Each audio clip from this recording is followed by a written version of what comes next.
তা আমরা ৭১কে ভুলিনি তো। ৭১কে আমরা ভুলেছি না, আমরা ভুলে গেছেন। দেখেন, যারা এসব কথা বলেন তারা যখন দেশ শাসন করেছেন, আমাদের কাছে অন্তত 13 থেকে 14 জন নেতার নাম দিতে পারবো। আপনারা তদানীন্তন মুক্তিযুদ্ধের সময় যারা অখণ্ড পাকিস্তানের পক্ষে ছিলেন, স্বাধীনতার বিরোধিতা করেছিলেন, সেই সমস্ত লোকদেরকে এই দেশের প্রেসিডেন্ট বানানো হয়েছে, প্রধানমন্ত্রী বানানো হয়েছে, মন্ত্রী বানানো হয়েছে, এমপি বানানো হয়েছে। যারা কথা বলছেন তাদের পরিবারের লোকেরাও স্বাধীনতার বিরোধিতা করেছে, এর প্রমাণ আছে। মন্ত্রী, এমপি, প্রেসিডেন্ট, রাষ্ট্রপতি দিয়ে 12-13 জন এমন লোক যারা ওই সময় তারা অখণ্ড পাকিস্তানের পক্ষে ছিলেন। এই কথাটা বলার সময় আপনার মনে থাকে না যে আপনি শুধু জামাত ইসলামকে আপনি গালি দেবেন, তো আপনি আয়নায় নিজের চেহারাটা দেখেন না যে আমি কে, আমার অরিজিন কি। জামাত ইসলামকে সাথে নিয়ে যখন আপনি আন্দোলন করেন সে কথাগুলো মনে থাকে না। 91 সালে জামাত ইসলামী স্বাধীনভাবে ইলেকশন করেছে, কোনো দলের সাথে কোনো জোট করেনি।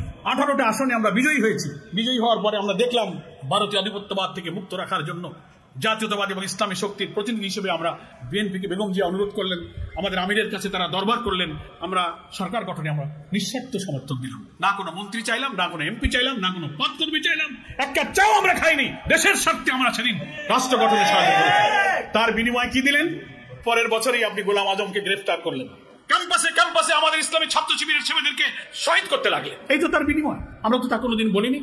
তারপরেও তো 2000 সালে এসে আমরা আওয়ামী ফ্যাসিবাদের বিরুদ্ধে সব দুঃখ, সব হত্যাকাণ্ড ভুলে তখনও আমরা আবার রাজনৈতিক জোট গঠন করেছি। অধ্যাপক গোলাম আজম, বেগম খালেদা জিয়া, শাইখুল হাদিস আল্লামা আজিজুল হক, হোসেন মোহাম্মদ এরশাদ, ঐতিহাসিক রাজনৈতিক প্রয়োজনে 4টি মহান ব্যক্তিত্ব, যার 3 জন দুনিয়া থেকে গেছেন, 1 জন বেঁচে আছে। সেই ইতিহাস সাক্ষী আজকে যারা এই বক্তব্য দেন, সেই ইতিহাসের দিকে তাকিয়ে দেন, কেন সেদিন জোট করেছিলেন?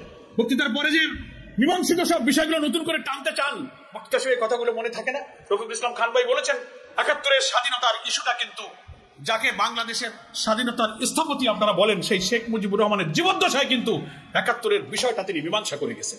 ইট ওয়াজ ডিসাইডেড ম্যাটার, এটা একটা মীমাংসিত বিষয়। সিমলা চুক্তি, ত্রিদেশীয় চুক্তি, তখন ভারতের পররাষ্ট্রমন্ত্রী ছিলেন শরণ সিং, পাকিস্তানের পররাষ্ট্রমন্ত্রী ছিলেন আব্দুল আজিজ, বাংলাদেশের পররাষ্ট্রমন্ত্রী ছিলেন ডক্টর কামাল হোসেন।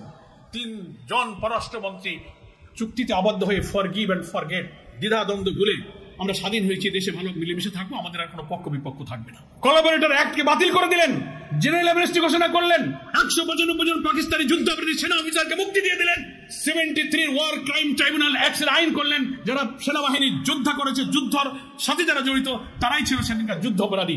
কিন্তু যারা যুদ্ধ করেনি, যারা কোনো বাহিনীর সদস্য ছিল না, বেসামরিক রাজনৈতিক নেতা মাওলানা নিজামী, মুজাহিদ, কামরুজ্জামান, কাদের মোল্লা, মীর কাসেমকে যুদ্ধ অপরাধী বানালেন, যারা সেদিন কোনো বাহিনীর সদস্য ছিল না, যারা কোনোদিন যুদ্ধ করেনি, শুধুমাত্র পলিটিক্যাল ব্যাড ইন্টেনশনে যুদ্ধাপরাধীর তালিকা সংশোধন করে, আইন সংশোধন করে, ল অফ এভিডেন্স সংশোধন করে তাদেরকে তালিকা এনে আপনি তাদেরকে ফাঁসি দিয়ে হত্যা করলেন। এটা ছিল রাজনৈতিক উদ্দেশ্যে, এটা জুডিশিয়াল কিলিং আপনি করলেন। আমি এগুলো আজকে বলতাম না।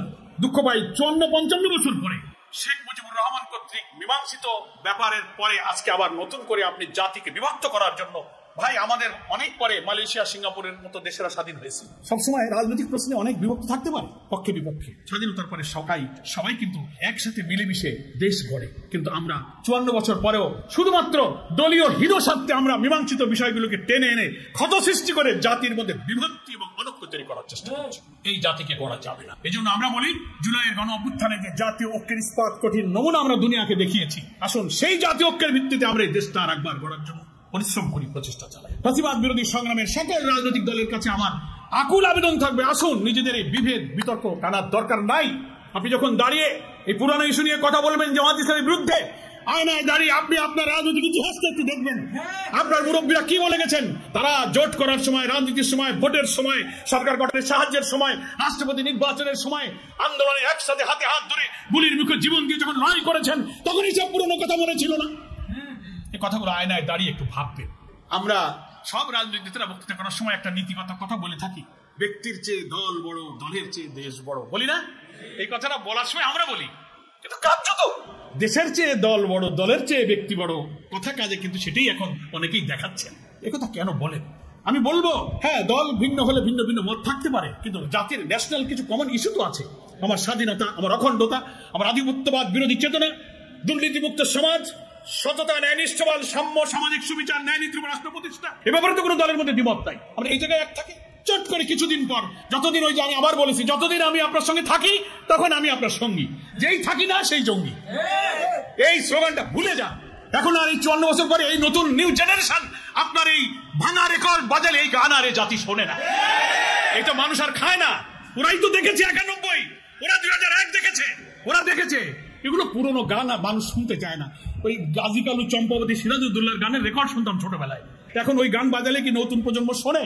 এখন নতুন গান বাজান, ওই পুরনো গান আর এই জাতি শুনতে চায় না। এই কথাগুলো বলতে আমার দুঃখ লাগছে, কোনো ইস্যু যেন উস্কে না দিই, এটা আমাদের খেয়াল রাখতে। যিনি বক্তৃতা করবেন তিনি তার প্রিভিয়াসটা নিয়ে ভাববেন। আমি, আমার পরিবার, তাদের সাথে আমার বন্ধুত্ব, তাদের সাথে রাজনীতি করেছি, তখন কি ব্যাখ্যা দিয়েছি, এখন আমার আরেকটা কি ব্যাখ্যা দিই। এগুলো তো সব আওয়ামী চরিত্র।